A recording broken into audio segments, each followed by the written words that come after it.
Welcome to ASM English అండి. So ఈరోజు మనము 8th క్లాస్ టెక్స్ట్ బుక్లో 5th లెసన్ అయినటువంటి ద సమిత్ విత్ ఇన్ ఈ లెసన్లోని గ్రామర్ వొకాబులరీ పార్ట్ అంతా కూడా చూద్దామండి. మనకి ఈ లెసన్లో కొన్ని ఫ్రేజెస్ వాటి మీనింగ్స్ ఇవ్వటం జరిగిందండి. సో ఇక్కడ టేబుల్ ఫార్మాట్ మీరు చూసినట్టయితే ఒక సైడ్ ఫ్రేజ్ అని హెడ్డింగ్ ఇచ్చాను, తర్వాత రెండో వైపు మీనింగ్ అని చెప్పేసి హెడ్డింగ్ ఇచ్చానండి. ఫ్రేజ్ అనే హెడ్డింగ్ కింద కొన్ని సెంటెన్సెస్ ఇచ్చాను. ఆ సెంటెన్సెస్లో పర్టికులర్ పార్ట్ని హైలైట్ చేశాను, బోల్డ్ చేశాను. సో ఆ బోల్డ్ చేసినటువంటి పార్ట్ ఫ్రేజెస్ అండి. రెండో సైడు ఆ సెంటెన్స్ ఫ్రేజ్తో సహా మీనింగ్ అనేది ఇవ్వడం జరిగింది. ఫ్రేజెస్ దగ్గరకు వచ్చి చూస్తే mountains are nature at its best అని చెప్పేసి ఇవ్వటం జరిగింది సెంటెన్స్.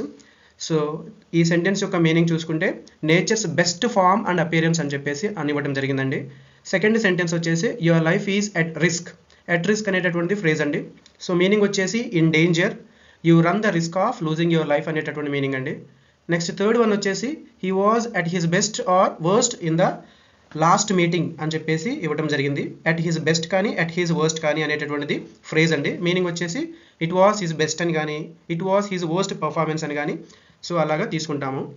అంతేకాకుండా ఇంకొన్ని ఫ్రేజెస్ ఇచ్చేసి ఆ ఫ్రేజెస్తో కొన్ని బ్లాంక్స్ ఫిల్ చేయమని చెప్పేసి అడిగింది. సో బ్లాంక్స్ ఫిల్ చేయబోయే ముందు ఆ ఫ్రేజెస్ యొక్క మీనింగ్స్ తెలుసుకోవడం చాలా ఇంపార్టెంట్. అందుకని ఆ ఫ్రేజెస్ అన్ని విడిగా రాసి మీనింగ్స్ రాశానండి. సో ఫ్రేజెస్ ఒక side at hand. At hand అంటే క్లోజ్ బై అని చెప్పేసి అర్థం అండి. At once. అట్ వన్స్ అంటే ఇమీడియట్లీ అని చెప్పేసి meaning. At all. At all అంటే ఇన్ ఎనీవే అని చెప్పేసి మీనింగ్ అండి. అట్ ఏ లో ఎబ్ అంటే in a weakened or depressed state అని చెప్పేసి అర్థం. At first sight. At first sight అంటే on first seeing or meeting అని చెప్పేసి అర్థం అండి. Fill in the blanks in the following dialogue choosing suitable phrases from those given in the box. So మనకి ఇక్కడ ఒక బాక్స్ ఇచ్చారండి. ఈ బాక్స్లో కొన్ని వర్డ్స్ ఇచ్చారు. అట్ హ్యాండ్ అని, అట్ వన్స్ అని, అట్ ఆల్ అని, అట్ ఏ లో ఎబ్ అని, అట్ ఫస్ట్ సైట్ అని. ఈ వర్డ్స్ ఉపయోగించేసి కింద ఇచ్చినటువంటి ఈ సెంటెన్స్ని ఫిల్ చేయమని చెప్పేసి అన్నారు. కొన్ని బ్లాంక్స్ ఇచ్చేసి ఆల్రెడీ ఈ వర్డ్స్ మీనింగ్స్ మనం చూసామండి ప్రీవియస్ స్లైడ్లో. సో ఆ మీనింగ్ తెలిస్తే ఈ సెంటెన్సెస్లో ఉన్న బ్లాంక్స్ ఫిల్ చేయడం చాలా easy. Okay, one by one చూద్దామండి. ఫస్ట్ సెంటెన్స్లో టీచర్ అంటున్నారు అనమాట. Teacher, you are away from school without permission. Go to the principal dash and submit your explanation. Pupil. Pupil అంటే స్టూడెంట్ అండి. Yes ma'am, but would you help me write it first అని చెప్పేసి అడిగాడు. So go to the principal and submit your explanation immediately అనే meaning ఉండే word రావాలండి అక్కడ. So immediately అంటే మనకి అట్ వన్స్ అనేటటువంటి వర్డ్ ఆల్రెడీ చూసేసాం మనం అది. So go to the principal immediately and submit your explanation అనే మీనింగ్. సో ఇమీడియట్లీకి మనం అట్ వన్స్ అనే వర్డ్ రాస్తామన్నమాట. సెకండ్ వన్ అండి, Arun, are you unwell? Ilia, no not dash, why do you ask? Arun, if you are unwell I would send you to my uncle, he's a doctor. So ఇక్కడండి మనం are you unwell, నీకు బాగాలేదా అని చెప్పేసి అడుగుతున్నాడు. ఎలియా, no not. Why do you ask అంటే not at all అని చెప్పేసి రాస్తామండి. ఏమి బాగానే ఉన్నాను, నాట్ ఎట్ ఆల్ అని చెప్పేసి రాయాలి. సో మనకి ఇన్ ఎనీవే అనేటటువంటి మీనింగ్ వచ్చేలాగా. So not at all. So ఇది అందరికీ జనరల్గా తెలిసిందే అండి. నాట్ ఎట్ ఆల్ అదేం లేదు, బాగానే ఉన్నాను అనే మీనింగ్ వచ్చేలాగా రాస్తాం. నెక్స్ట్ థర్డ్ అండి, Mary. Almost every Indian film has an episode of love. So love అంటేనే అర్థమవుతుందండి. లవ్ ఎట్ ఫస్ట్ సైట్ అనే వర్డ్ చాలా ఫేమస్ మనకి. Next David, is that what makes them so popular in foreign countries. So ఇక్కడ love at first sight మన Indian మూవీస్లో ఉండేది అదేనండి. లవ్ ఎట్ ఫస్ట్ సైట్ తెలుసు కదండి మనకి.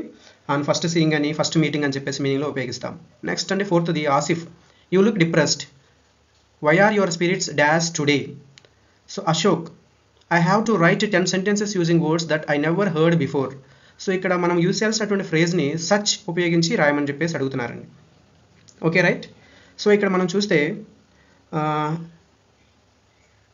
రైట్ ఇక్కడ ఎట్ సచ్ అ లో ఎబ్ అనే మీనింగ్ రావాలండి. అంటే మనం in a weekend or depressed state, ఎందుకు ఈరోజు డిప్రెస్డ్గా ఉన్నావు అనే మీనింగ్ వచ్చేలాగా రాయాలి. సో అలా రాస్తే ఎట్ సచ్ ఏ లో ఎబ్ అనేటటువంటి ఫ్రేజ్ అనేది ఉపయోగిస్తే కరెక్ట్గా ఉంటుందండి. ఓకేనా.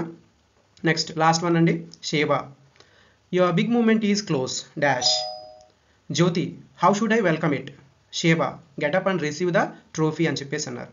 సో మనకి లాస్ట్గా మిగిలినటువంటి వర్డ్ ఏంటండి, ఎట్ హ్యాండ్. ఎట్ హ్యాండ్ అంటే మనకి తెలుసు క్లోజ్ బై అని చెప్పేసి అర్థం. ఓకేనా. సో ఆ రకంగా మనం ఈ బ్లాంక్స్ అనేవి మీనింగ్స్ తెలిస్తే ఈజీగా ఫిల్ చేయొచ్చండి. ఇదే లెసన్లో మరొక యాక్టివిటీ అండి, సఫిక్స్ యాడ్ చేయడం ద్వారా వర్బ్ని నౌన్గా మార్చడం అనేది ఇచ్చారు. సో మనకి ఇచ్చినటువంటి సఫిక్సెస్ ఏఎన్సిఈ, ఈఎన్సిఈ. సో అయితే మనకి వర్బ్స్ ఒక 6 ఇచ్చారండి. అవేంటంటే endure, persist, signify, confide, maintain, abhor. So ఈ వర్డ్స్కి ఏఎన్సిఈ యాడ్ చేయాలా లేదా ఈఎన్సిఈ యాడ్ చేయాలా అనేది స్పెల్లింగ్ రూల్ అండి. సో ఆ స్పెల్లింగ్ రూల్ ప్రకారం కరెక్ట్ స్పెల్లింగ్ యూజ్ చేసి మనం ఈ సఫిక్స్ అనేది యాడ్ చేస్తే మనకి నౌన్ అనేది ఫామ్ అవుతుందండి వర్బ్ నుంచి. ఫస్ట్ అండి ఎండ్యూర్. సో ఎండ్యూర్కి నౌన్ ఫామ్ వచ్చేసి ఎండ్యూరెన్స్. సో మనం యాడ్ చేయాల్సినటువంటి స్పెల్లింగ్ ఏఎన్సిఈ అండి, ENDURANCE ఎండ్యూరెన్స్. సెకండ్ అండి పెర్సిస్ట్. సో పెర్సిస్ట్ అనేది వర్బ్ ఫామ్ అండి, దీనికి నౌన్ వచ్చేసి పెర్సిస్టెన్స్. సో ఇక్కడ మనం యాడ్ చేయాల్సింది ENCE అండి, పెర్సిస్టెన్స్. స్పెల్లింగ్ చాలా జాగ్రత్తగా చూడాలండి, స్పెల్లింగ్స్ కాంపిటేటివ్కి చాలా ఇంపార్టెంట్. నెక్స్ట్ అండి సిగ్నిఫై. సో సిగ్నిఫై అనే వర్బ్కి నౌన్ ఫామ్ వచ్చేసి సిగ్నిఫికెన్స్ అండి. సో ఇక్కడ మనం యాడ్ చేయాల్సినటువంటిది ANCE అండి, SIGNIFICANCE. సో ఈ స్పెల్లింగ్ చాలా ఇంపార్టెంట్. Okay, significance. వర్బ్ దగ్గరేమో SIGNIFY రాసామండి. సో ఆ FY దగ్గర నుంచి మనం వైని ఐ రాసేసి CANCE రాసాము, సిగ్నిఫికెన్స్కి స్పెల్లింగ్. నెక్స్ట్ కన్ఫైడ్ అండి. సో ఈ కన్ఫైడ్కి నౌన్ ఫామ్ వచ్చేసి కాన్ఫిడెన్స్ అండి. మనం యాడ్ చేయాల్సింది ENCE, CONFIDENCE కాన్ఫిడెన్స్ అండి. నెక్స్ట్ మెయింటైన్ అండి. మెయింటైన్కి నౌన్ ఫామ్ వచ్చేసి మెయింటెనెన్స్. సో ఇక్కడ మనం యాడ్ చేయాల్సింది ఏంటంటే ANCE అండి. సో మెయింటైన్ స్పెల్లింగ్ కూడా చాలా ఇంపార్టెంట్ సిగ్నిఫై లాగా. So MAINTENANCE రాస్తామండి. ఓకే, చాలా జాగ్రత్త. సో వర్బ్ దగ్గరేమో TA రాసాము, మనం నౌన్ దగ్గర TE రాసినామండి, TEN రాసినాము. చాలా జాగ్రత్తగా చూడాలి స్పెల్లింగ్స్. నెక్స్ట్ అబోర్ అండి. నౌన్ ఫామ్ వచ్చేసి అబోరెన్స్ అండి. సో డబల్ ఆర్ వస్తుంది ఇక్కడ, జాగ్రత్తగా చూస్తే ABHORRENCE డబల్ ఆర్ వస్తుంది. మనం యాడ్ చేయాల్సిందేమో ENCE, అబోరెన్స్ అండి. సో ఇక్కడ వర్బ్ని నౌన్గా ఫామ్ చేయడమే కాకుండా మనం మీనింగ్స్ కూడా తెలుసుకుంటే చాలా యూజ్ అండి కాంపిటేటివ్ పరంగా. సో మీనింగ్స్ కూడా ఇక్కడ రాశానండి. ఎండ్యూర్ అంటేనేమో సఫర్ పేషెంట్లీ అని చెప్పేసి అర్థం, చాలా పేషెన్స్ కలిగి ఉండటం అనమాట. నెక్స్ట్ పెర్సిస్ట్ అంటే కంటిన్యూ అండి. సిగ్నిఫై అంటే ఇండికేషన్ ఆఫ్ అని. కన్ఫైడ్ అంటే ట్రస్ట్ అని చెప్పేసి అర్థం. మెయింటైన్ అంటేనే cause or enable to continue అని చెప్పేసి అర్థం. అబోర్ అంటేనేమో డిస్గస్ట్ అని చెప్పేసి మీనింగ్లో ఉపయోగిస్తామండి. ఓకే, టెక్స్ట్ బుక్లో అదేవిధంగా మనకు ఒక ట్యాబ్లర్ ఇచ్చారండి. ట్యాబ్లర్ ఫామ్లో కొన్ని వర్డ్స్ ఇచ్చేసి వాటి మీనింగ్స్ ఇచ్చేసి సో ఈ వర్డ్ని మీనింగ్తో జత చేయమని చెప్పేసి అడిగారు. ఓకే, సో అలాగా జత చేస్తే ఒక్కొక్క దాని మీనింగ్ ఎలా ఉంటుందంటే రిమోట్ అంటే మీనింగు ఫార్ అవే ఫ్రమ్ అని చెప్పేసి అర్థం అండి. మీన్స్ అంటే మెథడ్స్ అని చెప్పేసి అర్థం, మెథడ్ ఆర్ మెథడ్స్. డామినెంట్ అంటే మోస్ట్ ప్రామినెంట్ అని చెప్పేసి అర్థం. ఫర్మిడబుల్ అంటే అర్థం డిఫికల్ట్ టు ఓవర్కమ్ అని చెప్పేసి అర్థం. ఓవర్వెల్మ్డ్ అంటే be overcome or overpowered అని చెప్పేసి అర్థం అండి. Okay, fill in the blanks in the sentences below with appropriate words from under.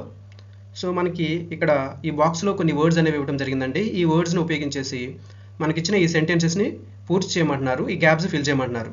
So words వచ్చేసి remote, means, dominant, formidable, overwhelmed. So ఈ వర్డ్స్ అన్నిటి మీనింగ్స్ ఆల్రెడీ మనం previous స్లైడ్లో చూసామండి.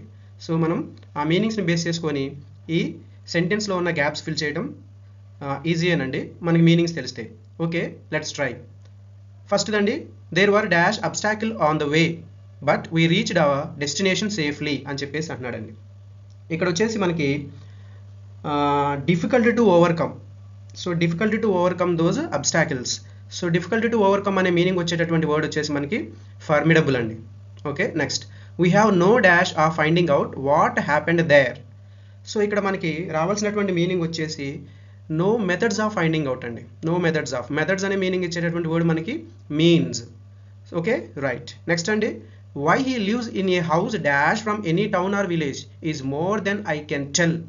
సో ఇక్కడ మనము ఫార్ అవే అనే మీనింగ్ రావాలండి, దూరంగా ఉంది అని చెప్పేసి. సో ఆ మీనింగ్ ఇచ్చే వర్డ్ మనకి రిమోట్. సో రిమోట్ అనే వర్డ్ యూస్ చేస్తాం. నెక్స్ట్ అండి, dash by gratitude we bow to the speaker for his valuable advice.